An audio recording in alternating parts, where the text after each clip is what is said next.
Hello students, welcome to school Rupam. আজ তোমাদের ইতিহাসের দ্বিতীয় পর্যায়ক্রমিক মূল্যায়নের বাছাই করা 2 এবং 3 নম্বরের 20টি গুরুত্বপূর্ণ প্রশ্ন নিয়ে হাজির হয়েছি।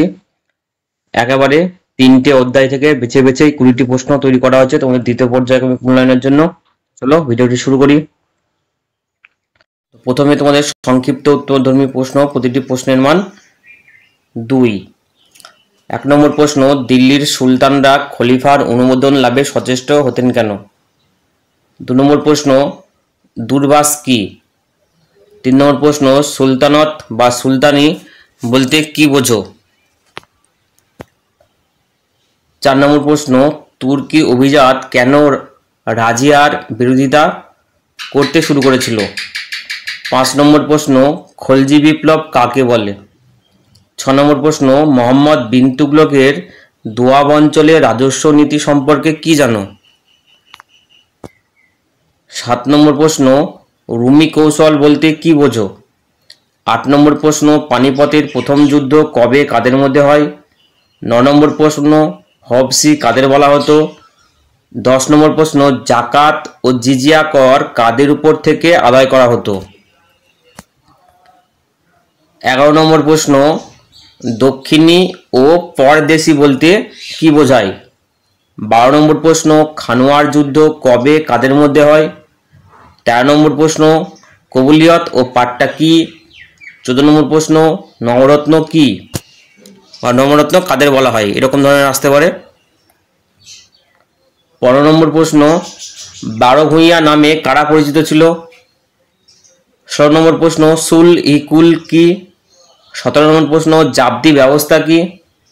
18 নম্বর প্রশ্ন, দহশালা বন্দোবস্তর দহ কথার অর্থ কি এবং এই বন্দোবস্ত কবে কে চালু করেন? 20 নম্বর প্রশ্ন, হুন্ডি কি? 21 নম্বর প্রশ্ন, কে কেন সিরি নামক কেল্লা শহর গড়ে তুলেছিলেন? 22 নম্বর প্রশ্ন, দিল্লি কেন হজরত ই দিল্লি নামে পরিচিত হয়ে ওঠে? 23 নম্বর প্রশ্ন, মোগল আমলে প্রচলিত মুদ্রা ব্যবস্থা কি নামে পরিচিত ছিল? অর্থাৎ মোগল আমলে কি কি মুদ্রা ব্যবস্থা প্রচলিত ছিল? এবারে সংক্ষিপ্ত উত্তরধর্মী প্রশ্ন, প্রতিটি প্রশ্নের মান 3। এখানে তোমাদের 13 থেকে 14টি প্রশ্ন বাছাই করা হয়েছে। তো প্রথম প্রশ্নটি হচ্ছে, শাহজাহানাবাদের নাগরিক বসতির প্রকৃতি বিশ্লেষণ করো। 2 নম্বর প্রশ্ন, কিভাবে মধ্যযুগের ভারতে শহর গড়ে উঠত? 3 নম্বর প্রশ্ন, মুঘল শাসকরা কিভাবে ব্যবসা বাণিজ্যে উৎসাহ দিতেন? 4 নম্বর প্রশ্ন, টিকা লেখো মনসবদার ব্যবস্থা। 5 নম্বর প্রশ্ন, সার্বভৌম শাসক বলতে কি বোঝায়? 6 নম্বর প্রশ্ন, ইলিয়াস শাহী ও হুসেন শাহী আমলে বাংলার সংস্কৃতির পরিচয় দাও।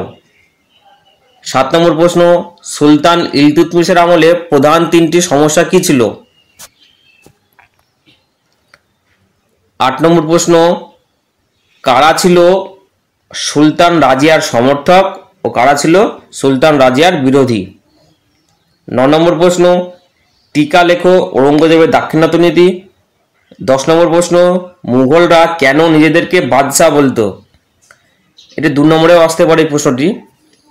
11 নম্বর প্রশ্ন, মোগল শাসন ব্যবস্থায় সুবা প্রশাসনের পরিচয় দাও। 12 নম্বর প্রশ্ন, দিল্লি সুলতানির প্রশাসনিক কাঠামোয় ইকতা ব্যবস্থার গুরুত্ব উল্লেখ করো। 13 নম্বর প্রশ্ন, সিজদা ও পাইবাস কি? তো এই ছিল তোমাদের দ্বিতীয় পর্যায়ক্রমিক মূল্যায়নের ইতিহাসের 2 এবং 3 নম্বর প্রশ্নের সাজেশন। এবং এর আগে তোমাদের 50টি বাছাই করা গুরুত্বপূর্ণ এমসিকিউ এবং এসএকিউ এর একটি ভিডিও তৈরি করা হয়েছে।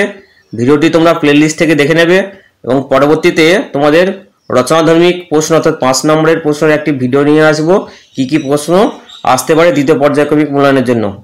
তো আজকে ভিডিওটি এখানে শেষ করছি। ধন্যবাদ।